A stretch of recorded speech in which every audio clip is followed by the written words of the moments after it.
साथियों, जब भगवान श्री विश्वकर्मा ने श्री शेषनाग से यह कहा कि तुम समुद्र से लोहकूट पर्वत को बाहर निकालो और उसे पाताल लोक के द्वार पर रख दो, तब सभी 9 नाग भगवान की आज्ञा पाकर समुद्र से लोहकूट पर्वत को बाहर निकालने के लिए चलते हैं।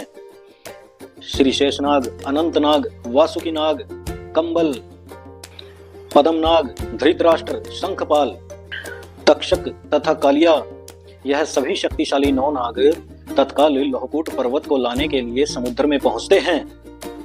उन्होंने समुद्र से लोहकूट पर्वत को उठाया और उसे पाताल लोक के द्वार पर लाकर रख दिया। प्रभु ने लोहकूट पर्वत को एक वरदान यह भी दिया था कि तेरी काया कंचन की हो जाएगी, तेरा संपूर्ण शरीर कंचन का हो जाएगा।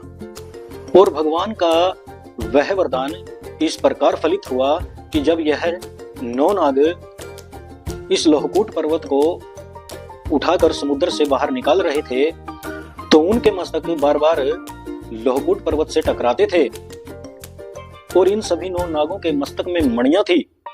उन मणियों के प्रभाव के कारण यह जो लोहकूट पर्वत था, यह जो लोहे का पर्वत था, यह कंचन का हो गया था, यह स्वर्ण का बन गया था। और इसी शारीरिक परिवर्तन के कारण इस लोहकूट का नाम अब बदलकर हेमकूट हो गया था।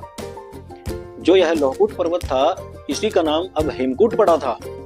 और इस शारीरिक परिवर्तन के कारण अब उस पर्वत के आनंद की कोई सीमा न रही। और भगवान की अनन्य भक्ति के कारण भगवान ने उसे एक वरदान यह भी दिया था कि तुम जो भी रूप लेना चाहो, सुंदर मनुष्य का रूप जो तुम धारण करना चाहते हो वह तुम धारण कर सकते हो। तो वह अब अति स्वरूपवान मनुष्य का रूप धारण करके इसी लोहकूट पर्वत की गुफाओं में रहने लगा था।